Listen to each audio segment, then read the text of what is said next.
Bonjour, je vous fais une vidéo pour faire la correction de la séance numéro 1 que vous m'avez envoyée. Donc on travaille actuellement sur la séance numéro 4 qui s'appelle les accidents du travail et les maladies professionnelles.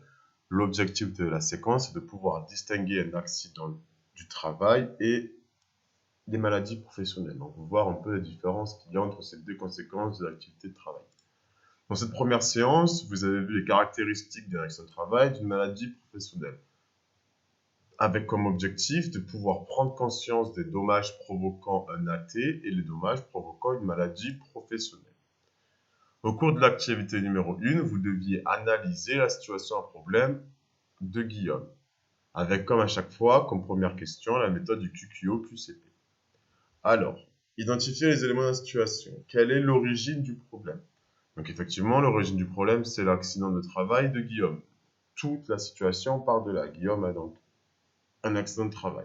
Qui est concerné, Guillaume, ouvrier mécanicien? Où cela se passe-t-il dans l'atelier mécanique? Quand? Pendant qu'il travaille? Ok, donc ces trois questions-là, pas de problème. Ensuite, comment? Quels sont les éléments qui ont favorisé sa survenue? Donc, quels sont les éléments qui ont favorisé le problème?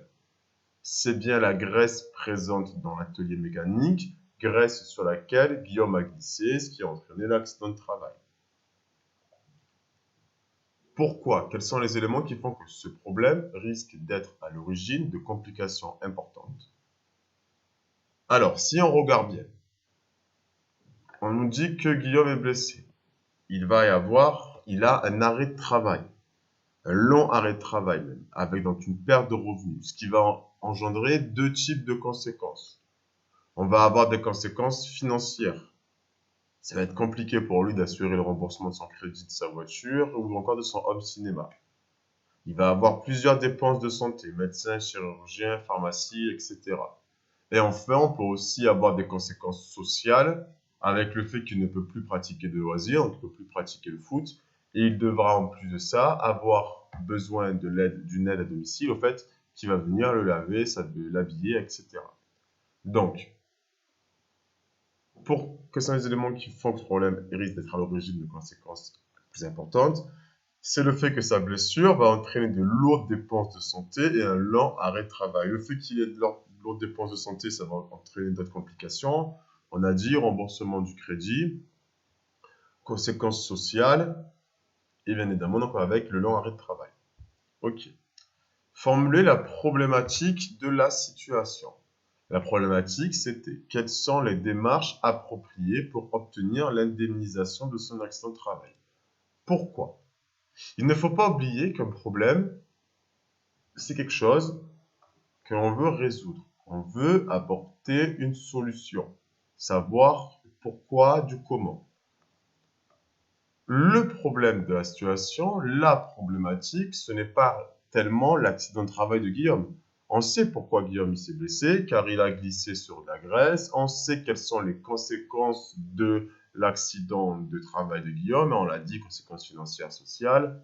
Donc, en fait, on connaît le pourquoi du comment de l'accident de travail de Guillaume. Donc, ce n'est pas ça le problème, puisqu'on a déjà plus ou moins la réponse.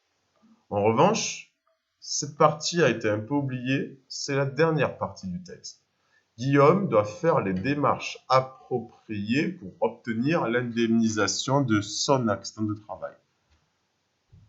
On ne sait pas quelles sont les démarches à effectuer pour avoir la reconnaissance d'accident de travail. C'est sur ce point-là précisément que Guillaume se questionne.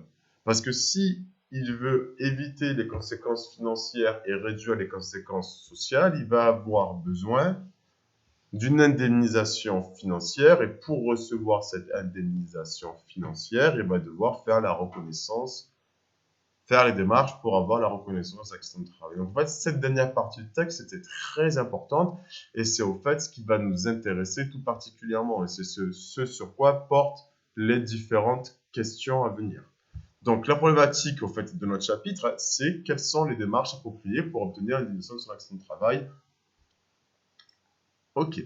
Dans la question 3, vous deviez compléter le tableau cause à effet à l'aide des différents éléments. Ça a été globalement bien réussi. Donc, on a fait les différentes causes qui ont contribué au fait que Guillaume, regardez, on retrouve la problématique. Guillaume doit faire les démarches appropriées pour obtenir l'indemnisation de son accident du travail. Tout cela, c'est l'effet final. On veut savoir quelles sont les causes qui contribuent à arriver à cet effet final. Donc rapidement sur les caractéristiques de l'accident. Donc effectivement, si ceci arrive au cours du travail et dans l'atelier de mécanique, conséquences matérielles, donc difficulté à rembourser les crédits ainsi que perte de revenus. Donc il y avait peut-être une ambiguïté sur le terme matériel. C'était le matériel dans le sens argent en fait, pas dans le matériel, dans l'équipement qu'on peut avoir besoin dans un atelier. Donc les conséquences sociales, on les a dites tout à l'heure, plus de football ainsi que le fait qu'il ait besoin d'une aide à la toilette et à l'habillage. Et enfin les dépenses de santé, on les a toutes ici, donc radiologue, pharmacie, kinésithérapeute, je ne vais pas y revenir. L'ensemble de ces causes contribue à un effet final, Guillaume qui doit faire les démarches pour obtenir l'indemnisation de son accident de travail. Ok. Activité 2. Définition et caractéristiques. On va voir la définition de l'accident du travail et ensuite la définition de maladie professionnelle. Document 1. L'accident de travail. Donc, je vais commencer par lire ça rapidement. Donc, c'est un accident. Donc, on est ici. C'est un accident qui est survenu par le fait ou à l'occasion du travail et quelle qu'en soit la cause. À tout salarié travaillant à quelque titre ou en quelque lieu, que ce soit pour un ou plusieurs employeurs, il est dû à une action soudaine et violente provoquant une lésion. Donc, ce qu'il est important de retenir déjà, à quelque titre, c'est sous-entendu que vous soyez en CDD, en CDI ou en intérimaire, peu importe, vous pouvez avoir la reconnaissance d'accident de travail. Ensuite, en quelque lieu que ce soit. Pour comprendre cette phrase, on va s'aider du schéma à gauche. Donc, nous avons vers la zone de l'accident de travail proprement dit. Donc, on peut avoir un accident de travail dans l'entreprise. On peut avoir un accident de travail sur le chantier, chez un client, chez un fournisseur. Si on est amené à faire un trajet en voiture, en scooter, peu importe, entre l'entreprise et le chantier, on est également dans la zone verte. On sera dans un accident de travail proprement dit. L'accident de travail englobe également un deuxième aspect, ce qu'on appelle l'accident de trajet. C'est ce que vous avez ici en bleu. C'est-à-dire, donc, si on a un accident entre l'entreprise et le lieu de résidence du salarié ou entre un client, fournisseur et le lieu de résidence du salarié. En gros, entre la maison et le travail, on peut avoir ce qu'on appelle un accident de trajet. Si vous regardez bien cette petite accolade, ça sous-entend que l'accident de trajet fait partie des accidents de travail. Mais ce qui est important, c'est ce qui est écrit ici et ici. Il faut que pour avoir un accident de trajet, que le trajet soit le plus court possible entre l'entreprise, sans détour, sauf pour les nécessités de la vie courante. Donc, c'est-à-dire que si entre votre lieu de travail et votre maison, vous devez aller acheter une baguette de pain, vous passez à l'école récupérer votre fils, votre petite sœur, peu importe, vous faites un détour, mais qui fait partie des nécessités de la vie courante. Dans ce cas, si vous avez un accident sur ce trajet en passant par la boulangerie, vous pourrez aussi avoir l'accident de trajet. Donc ici, vous avez encore des détails. Ok. Donc dans la question numéro 4, il fallait identifier à l'aide du document les informations correctes permettant à un accident d'être reconnu comme accident de travail. Donc, on va le faire un à un. Action soudaine et violente ayant entraîné une blessure. Donc, c'est exactement ce qu'il y a écrit ici. Soudaine et violente. Donc, c'est vrai. Maladie sur le long terme, due à la réalisation de travaux. C'est faux. On vous a bien dit dans le document, ici, c'est quelque chose qui est soudain. La maladie professionnelle va plutôt être sur du long terme. Accident survenu sur le temps de travail. On a dit oui. Sur le fait ou à l'occasion du travail, c'est exactement ce qu'il y a écrit dans cet encadré, je vous laisserai relire. Accident survenu sur le trajet. Donc, on avait dit que oui, si on regardait l'accolade, l'accident de trajet est compris dans l'accident du travail. Ici, pardon. Accident survenu en dehors des heures de travail, bien évidemment, hein, c'est faux. Être un salarié déclaré, oui, et être un salarié retraité, non. Retraité, non. Pourquoi? Puisque c'est soudain, et si c'est au travail, si on n'est plus salarié, et bien on n'est plus, si on est à la retraite, on n'est plus en train de faire le travail, donc ça ne peut pas avoir, on peut pas avoir un dégât soudain. Okay. Et enfin, être un salarié déclaré, donc ça, c'était pas forcément écrit ici, je crois, mais bien évidemment, c'est, on va dire de la culture générale, si vous travaillez au noir, comme on dit, vous n'avez aucune garantie, aucun contrat. S'il y a blessure, accident, vous ne pouvez pas avoir d'accident de travail. Donc, c'est forcément vrai, ce point-là. Ensuite, donc là, on vient de faire l'accident de travail. On va s'intéresser à la maladie professionnelle. Je vous ai mis un exemple de tableau issu des affections chroniques du rachis lombaire provoquées par la manutention manuelle de charges lourdes. Donc, on avait vu dans le cours sur les TMS et sur les troubles musculo-squelettiques et sur les cours sur les risques liés à l'activité physique, on avait notamment vu un schéma de la colonne vertébrale avec ce qu'on appelle le rachis lombaire. C'est au fait les vertèbres qui sont situées plutôt vers le milieu bas de votre dos.